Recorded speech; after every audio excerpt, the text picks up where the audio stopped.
A Rádio Rio de Janeiro passa a apresentar o programa Café Literário. Produção e apresentação, Henrique Fernandes.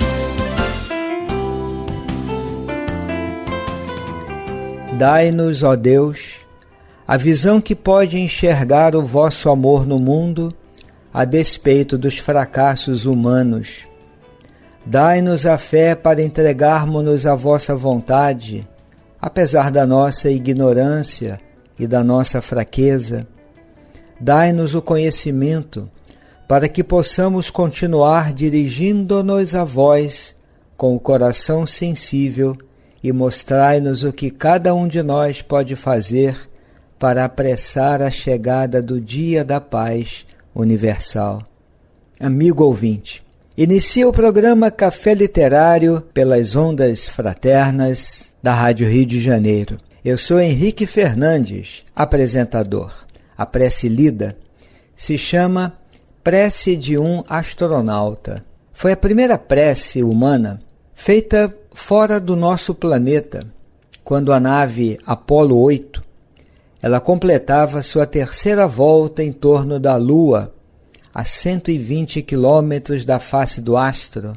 A oração foi proferida pelo comandante Frank Borman, pregador leigo da Igreja Episcopal de São Cristóvão, que fica no Texas, nos Estados Unidos. A prece está anotada num livro que se chama Poemas para Encontrar Deus, as mais belas orações de nosso tempo. A seleção e tradução dessas preces ficaram a cargo de Rosemarie Muraro e de Frei Raimundo Sintra, a editora Rosa dos Ventos. E a prece encontra-se numa seção do livro que se chama Orações de Paz. É a primeira delas. Há muitas outras. São orações que falam da paz universal. Independente da orientação religiosa, a prece, a oração, expressa uma linguagem universal, com o poder de aproximar as pessoas que enxergam o mundo a partir de um horizonte espiritual. Por isso, começamos o programa com essa prece, belíssima, a prece de um astronauta. Mostrai-nos o que cada um de nós pode fazer para apressar a chegada do dia da paz universal. Eu vou começar o nosso programa, que hoje vai falar um pouco disso, amigo querido que nos ouve. A oração como a alma do mundo religioso e o elemento fundamental de encontro de todas as religiões. E eu vou começar lendo uma pequena história que é narrada por um importante autor da atualidade, que escreveu, aliás, tem escrito várias obras, é o Tomás Halik. Ele ensina Sociologia e Filosofia da Religião na Universidade Charles, que fica em Praga, além de muitas outras atividades acadêmicas, culturais. O livro se chama A Noite do Confessor, a fé cristã no mundo de incerteza. É o capítulo 14, que se chama A Oração daquela Noite. Ele faz referência a um encontro memorável de oração conjunta entre líderes representantes do judaísmo, do cristianismo e do Islã. Uma conferência internacional, a Europa do Diálogo. Ela foi realizada na Polônia entre 16 e 18 de setembro de 2005. E então ele conta uma história que vem do judaísmo. Rabi Pinhas perguntou aos seus discípulos como é que se reconhece o momento em que acaba a noite e começa o dia. Então um dos discípulos perguntou: é o momento em que há luz suficiente para distinguir um cão de um carneiro? O Rabi respondeu: não. Um segundo discípulo perguntou: Rabi, Será então o momento em que conseguimos distinguir uma tamareira de uma figueira? E o Rabi respondeu: não, também não é esse momento. E outro discípulo perguntou: então é quando chega amanhã? Também não, diz o Rabi. E aí ele responde: é no momento em que olhamos para o rosto de qualquer pessoa e a reconhecemos como nosso irmão ou nossa irmã. E aí o Rabi Pinhas conclui: enquanto não o conseguirmos, continua sendo noite. É uma bela história, amigo ouvinte. Qual é o momento em que nós conseguimos perceber que a noite já se foi e o dia acaba de chegar? A resposta do Rabi é muito profunda e propõe uma reflexão importante para todos nós. É no momento em que olhamos para o rosto de qualquer pessoa, qualquer um, e a reconhecemos como um irmão ou uma irmã. Até esse momento, enquanto isso não acontece, continua sendo noite. A noite aqui quer dizer a escuridão, a falta de clareza, a confusão mental, é a invisibilidade do outro que está ali diante de nós. E por que usar essa história para iniciar o nosso programa? Porque, como dissemos, vamos refletir juntos sobre o papel da oração como sendo a alma do mundo religioso. Essa expressão é do já citado em outros programas, o grande escritor, pesquisador da área da fenomenologia das religiões, o professor italiano Aldo Natale Terrin, na sua obra Introdução ao Estudo Comparado das Religiões, o único capítulo que nós estamos utilizando nesses programas. É o capítulo 6, que se chama Oração, Experiência Universal.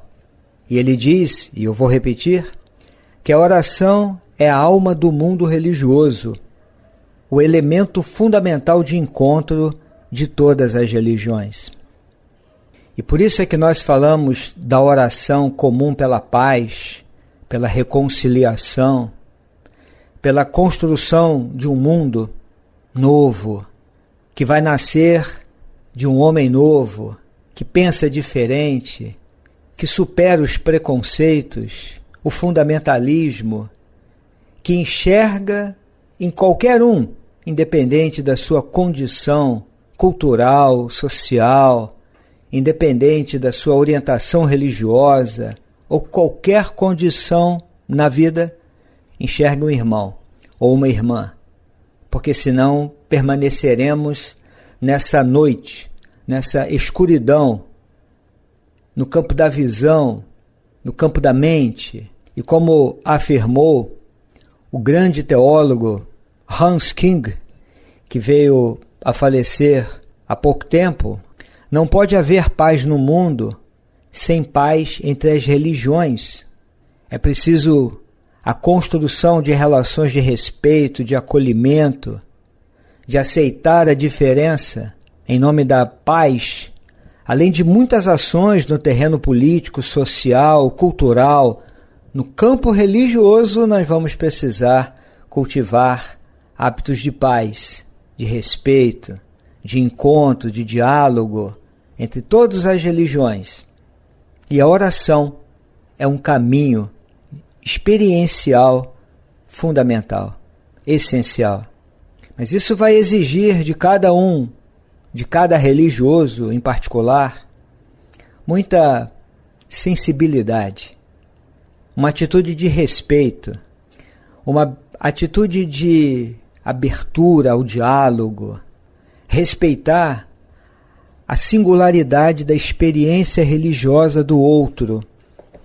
Enquanto o religioso acreditar que a sua religião é melhor que a do outro, não haverá paz entre as religiões e paz no mundo. Enquanto eu acreditar que o meu caminho espiritual é melhor, é mais maduro, é mais preparado, a minha fé é melhor porque ela organiza melhor a minha vida, o meu mundo, as minhas relações. Ela é capaz de me salvar, digamos assim, entre aspas. O caminho da salvação é o caminho que a minha religião aponta. Enquanto acreditarmos nisto, haverá muita discórdia entre todas as linguagens e todas as expressões religiosas. O diálogo pressupõe essa abertura. Enquanto permanecermos no debate doutrinário, conceitual, no campo religioso, não teremos paz.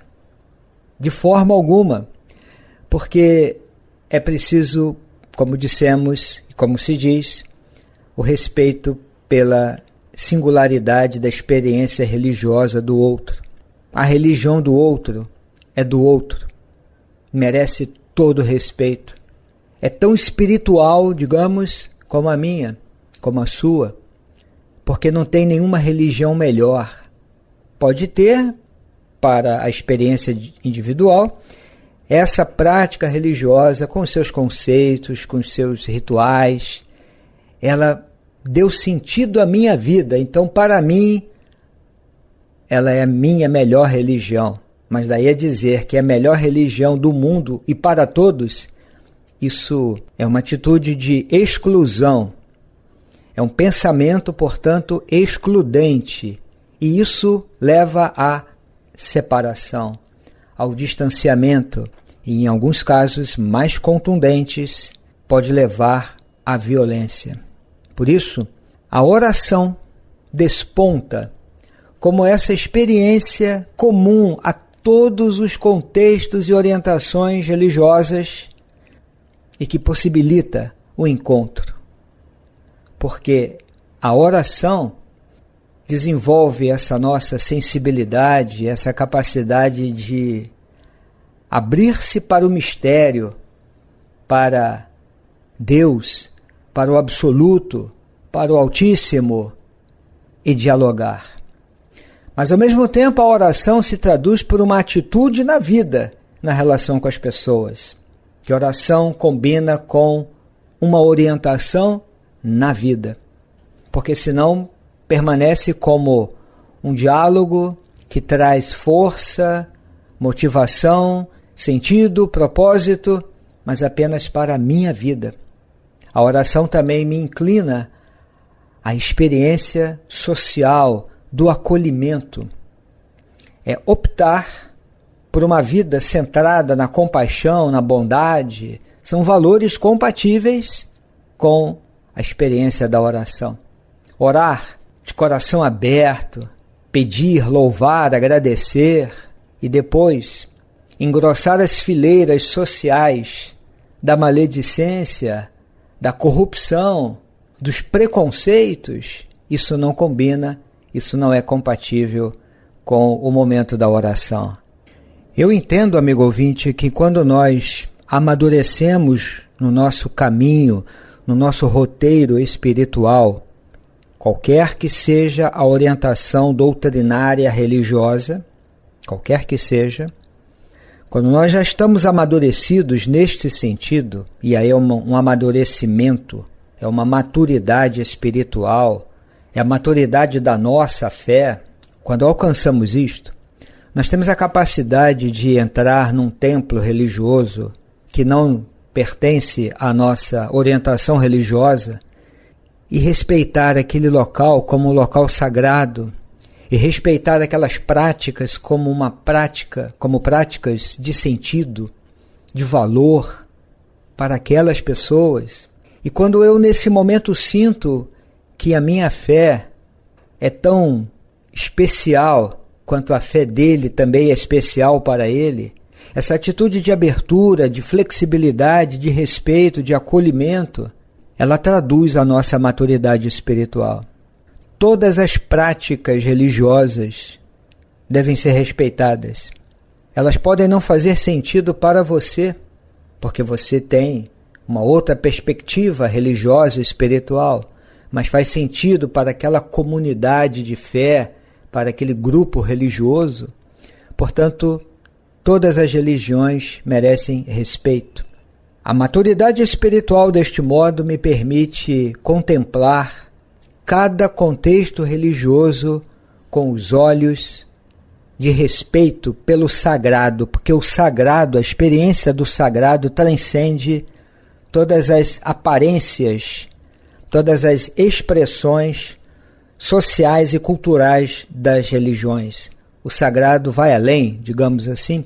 Portanto, quando eu sei admirar, quando eu sinto aquela, vamos dizer assim, entre aspas, aquela vibração, aquela energia, tudo entre aspas, amigo ouvinte, que está naquele grupo religioso, e sei valorizar isso, e sei que isso faz sentido e até pode até tocar o meu coração, minha sensibilidade, eu entendo que isso expressa a nossa maturidade espiritual, a maturidade no campo da nossa fé.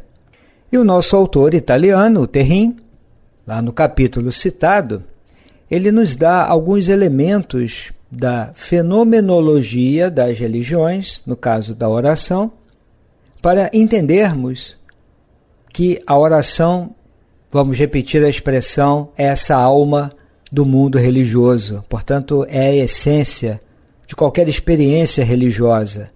É esse elemento fundamental que possibilita ou possibilitará o encontro de todas as religiões. Ele diz assim: as religiões não estão, afinal, tão longe umas das outras como se acredita, e geralmente se aceita como coisa óbvia. E em seguida ele completa dizendo assim: as religiões têm uma alma comum, uma voz, que apesar de modulações diferentes, expressa os mesmos sentimentos. Dirige-se ao absoluto com invocações totalmente análogas. Confessa os pecados em formas quase idênticas, louva o Altíssimo e agradece o Supremo com as mesmas flexões e a mesma vontade de reconhecer o Senhor, aspas, e de se colocar aos seus pés. Quer dizer, amigo ouvinte, com base aqui nas orientações do professor Terrin, esse fenômeno universal, essa experiência universal, é a base comum, é a alma comum da experiência religiosa. Por isso que é possível esse encontro através da oração. Se religiosos de diversas orientações sentarem à mesa para discutirem o tema reencarnação, teremos sérios problemas, porque estamos diante de um conceito doutrinário. Pode ter uma base filosófica, implicações morais, mas é um tema doutrinário. Nem todas as religiões são reencarnacionistas. Nem todas. Mas se esses mesmos religiosos deixarem os temas doutrinários de lado e orarem de mãos dadas, e orarem com o coração, não haverá conflito, não haverá debate, não haverá guerra nem disputa, haverá o momento da oração. Por isso, o professor Terrin, logo adiante diz, há uma sinceridade na oração expressa pelas religiões. Uma sinceridade, veja como isso é importante que ele vai dizer, uma sinceridade que deveria vencer todas as cercas da divisão e das contestações entre as religiões. A alma das religiões é exatamente esse ato de rezar, que possui algo excepcional, algo maravilhoso. As doutrinas religiosas podem dividir os homens, mas a oração os une sempre. Por que isso? Ele diz, pois na oração não é mais uma doutrina que está sendo debatida e defendida, e sim uma experiência que está sendo vivida em relação ao Altíssimo, em relação àquele que não pode ser submetido à medida humana, aos cálculos humanos, às especulações estéreis. Ele chama a nossa atenção para um aspecto importante, que é a questão do relativismo religioso. Tudo isso não deve levar a uma espécie de relativismo religioso. O que significa isso? Esse encontro entre as religiões, através da oração, que vai levar a uma atitude diferente na vida, uma ação social diferente, corações que se entrelaçam e mãos também que se juntam para transformar o mundo. Isso só pode ocorrer quando existir um aprofundamento da fé de cada um. É preciso um aprofundamento da própria experiência de fé de cada um, porque só consegue dialogar com um membro de uma outra religião quem está muito seguro da sua própria fé e da sua própria religião. Então esse é um aspecto importante que ele destaca. E essa ideia de paz entre as religiões e paz no mundo, parece que ele reforça quando diz assim: no ato de rezar, não existe apenas uma convergência genérica de ideais religiosos, mas uma dinâmica religiosa universal, ele coloca entre aspas, capaz de transformar o mundo. Esse é um ponto importante. Importante especialmente porque, amigo ouvinte, o nosso tempo tem nítidos acentos de violência, de intolerância, de desrespeito, de um modo geral, e no campo religioso, inclusive. Então, é mais do que necessário cuidarmos da dimensão espiritual da vida. E a aplicação disso, a vivência dessa espiritualidade ou dessa dimensão espiritual que é a oração. Porque a oração traz na sua própria dinâmica, vamos dizer assim, a força capaz de mudar o mundo, de transformar o mundo. Porque a oração fala da paz, as orações falam da paz, da harmonia, do perdão, da misericórdia, da superação do sofrimento. Pedimos forças, abrimos o coração e a relação em sociedade entre nós humanos tem que ter essas marcas, essas características. O que se passa na oração, tudo o que experienciamos no momento da oração é o que buscamos também experienciar na relação com as pessoas. Porque senão a oração se torna apenas um momento de abertura para Deus, para o Altíssimo.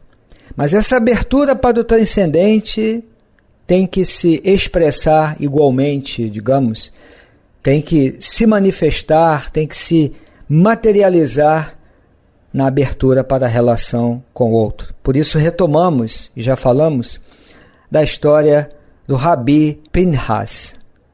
É enxergar em todos e em todas um irmão e uma irmã.